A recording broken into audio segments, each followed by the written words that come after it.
All right, strap in everyone. Today we are going deep into the world of quantum neural networks. Oh, yeah. We're talking about a simulated quantum brain Yes. built using Python code. Yeah, this is it's really fascinating stuff. I mean, this is moving beyond traditional artificial intelligence. Right. We're looking at code that tries to replicate how our brains work, but through the lens of quantum mechanics. It's like somebody took the blueprint of the human brain Yeah.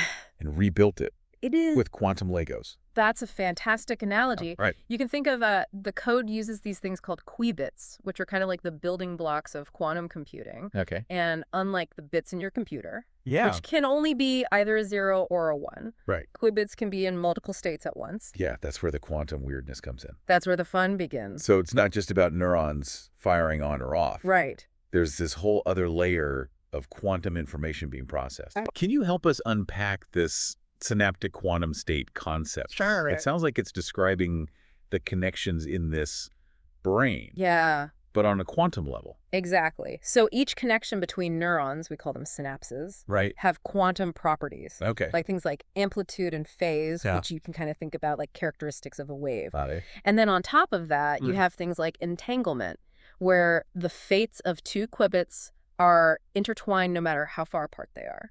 So it's like having this invisible thread connecting them. Okay, so it's not just about IF neurons are connected, but the quantum state of that connection, Yeah. that affects how they communicate. Precisely. That's pretty mind-blowing. It is. So then the code uses these quantum neural region segments to model different regions of the brain, Yes. like the visual cortex or the parts responsible for memories. Exactly. And each region has its own collection of these neurons and synapses, represented by these quirky qubits. Exactly right. This coherence threshold value. Yes. What does that do? This threshold dictates how resistant each region is Okay. to losing its quantum properties. So quantum states, they're incredibly delicate. Yeah. And over time, they tend to decohere, Mhm. which basically means they lose their quantumness. So it's kind of like a ripple in a pond that's slowly fading away. Yeah. So if a region's quantum properties drop below this threshold, Right. it's like its quantum magic fades, Yes. and it behaves more like a classical system. That's a great way to put it. Mm.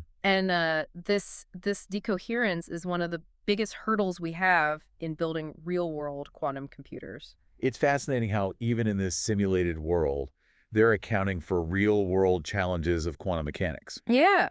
Now let's talk about the quantum brain network. Okay. This sounds like it's where all the different regions come together. Yeah, the quantum brain network is the heart of the simulation. Okay. It's linking all these different regions and allowing them to interact, mimicking how the different parts of our brains work together to process information. It's like a quantum superhighway connecting different parts of the brain. I like that. What's this decoherence rate all about? This simulates that natural tendency of quantum states to decohere over time. Okay, so like that ripple fading in the pond. Yeah, The decoherence rate controls how quickly that happens in the simulation. exactly. They're acknowledging that even in this digital world, that quantum states are fleeting. Right. Okay, so how does this simulated brain generate a thought? Well, the code simulates a thought by running something called a quantum circuit. Okay. You can think of it as a set of instructions for manipulating those qubits. Gotcha. And this circuit is built Yeah. in response to some kind of input, Okay. much like our brains react to sensory information. So let's say you show this simulated brain a picture of a cat. Right. That visual input would trigger the creation of one of these quantum circuits. Exactly. And that circuit generates a unique pattern of activity, Yeah, we call that a thought pattern. representing its response to Yeah. seeing that cat. Exactly. But here's where it gets even more interesting. Oh, yeah. Each thought also has a corresponding consciousness level attached to it. Yeah, that's where things get a little Hold on. tricky. We're talking about a consciousness level in a simulated brain? Yeah. How do they measure that? So they use this mathematical function called a sigmoid function to translate the level of quantum coherence in the network into a numerical value to represent the consciousness level. So think of it like a dimmer switch. That's a good way to think about it. The more coherent the quantum brain, the brighter the light of consciousness shines. Yeah. And this level can fluctuate Okay. based on the thought being processed Right. and the ongoing decoherence happening within the system. Wow, they found a way to quantify consciousness even if it's in a simulation. Yeah. So we've got this network of simulated brain regions, all connected together, processing thoughts based on inputs, Yeah. and even exhibiting a level of consciousness that changes over time. This is next-level stuff. It is, but remember, this is still a simplification Sure. of the incredible complexity of the human brain. Of course. There are layers upon layers of interactions and processes that we're only just beginning to understand. Right, we're not creating conscious AI in a computer yet. Exactly. But the fact that we can even attempt to simulate these processes using the principles of quantum mechanics really shows how far we've come. It is pretty remarkable. And how much potential there is for future discoveries. Absolutely. Now, this process thought function, this seems to be where the magic happens. Yes. What does it do? So this functions like the engine of thought. Okay. It takes the input, like say that picture of the cat, runs it through the specific quantum circuit generated by that input, and outputs both the thought pattern, representing the brain's response. Gotcha. And that calculated consciousness level at that moment. So we can actually see how this simulated brain reacts to information on a quantum level. Exactly. And get a readout of its consciousness throughout that process. You got it. It's like having a window into the quantum workings of a mind. It is. Even if it's a simulated one. Yeah, and there's another layer of complexity here that we need to consider. Okay. Remember how we talked about those quantum states being so fragile? Right, the decoherence thing. Exactly. So to combat that, the code incorporates error correction mechanisms. Okay. These are essentially algorithms designed to counteract that decoherence and try and maintain the integrity of those delicate quantum states. So it's like they've got tiny quantum repair crews constantly working to keep the system from falling apart. It's a brilliant analogy. Right. Because without these error correction mechanisms, the entire simulation would quickly dissolve into classical noise. And we wouldn't be able to observe any of these fascinating quantum phenomena. This is absolutely mind-blowing. It is. We've covered so much ground already. Yeah. And I feel like we're just scratching the surface of this incredible simulation. We are, and what we've discussed so far, it just sets the stage for an even deeper dive into the implications of this research. Right. But before we get there, there's one more fascinating aspect of the code that I think you'll find particularly intriguing. Right, lead the way, I'm all ears. Okay, so remember how we talked about those thought patterns that emerge when the simulated brain processes information? Well, the code doesn't just generate these patterns. It actually visualizes them. Wait, we can actually see what this quantum brain is thinking? Yes. That's incredible. Is. What do those visualizations look like? So imagine like a network of glowing nodes. Okay. Each one representing a region of the brain. Right. The connections between these nodes, they light up with different intensities, okay, reflecting the strength of the entanglement between those regions. Got it. As the simulation runs, you see these patterns of light kind of ebb and flow. Wow. Almost like a quantum fireworks display, reflecting that thought process in action. So it's not just lines of code spitting out numbers. No. We're talking about a dynamic visual representation of the brain's activity at the quantum level. Exactly. And it's not just the entanglement patterns that are visualized. You can also see how the consciousness level of the simulated brain changes over time, represented as a fluctuating wave that kind of rises and falls with each thought. It's like watching the brain breathe, in a way. That's a beautiful way to put it. Yeah. And these visualizations, they're more than just pretty pictures. They give researchers a powerful tool to analyze the inner workings of this simulated quantum brain. So they can see which regions are most active during certain tasks. Yes, exactly. How the level of entanglement affects processing, and even how the consciousness level correlates with different types of input. You got it. It's like having an MRI of the brain, but on a quantum scale. Precisely. And remember, all of this complexity, all of these intricate interactions, they're ultimately governed by those initial conditions we talked about. Okay. The amplitude, phase, and entanglement strength of those qubits. It's a testament to the power of quantum mechanics. It is. That such seemingly simple starting parameters can give rise to such rich and dynamic behavior. It's pretty remarkable. You know, it's making me think about nature versus nurture. Oh, yeah. In a whole new light.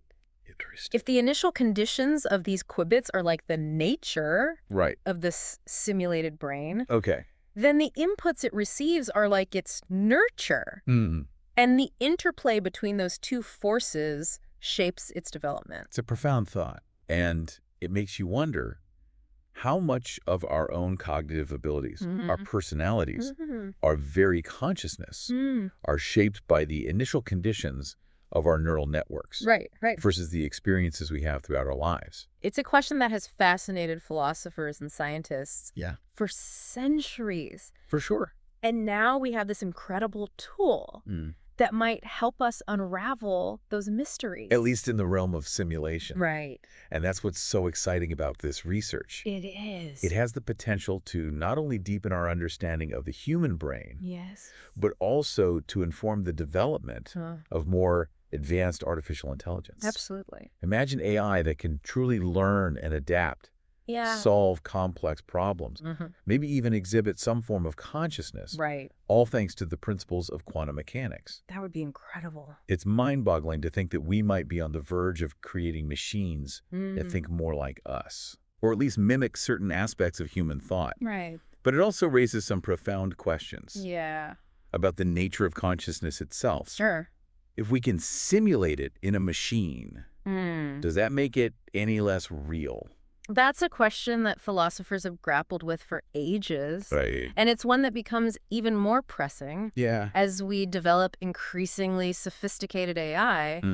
It challenges us to reconsider Okay. what it means to be conscious, Right. what sets human consciousness apart, Yeah. and what the ethical implications are of creating machines that might share some of those qualities. It's a lot to wrap our heads around. It is. On one hand, there's this incredible sense of awe and possibility. Yeah. This feeling that we're pushing the boundaries of human knowledge and creating something truly remarkable. Right. But on the other hand, Yeah.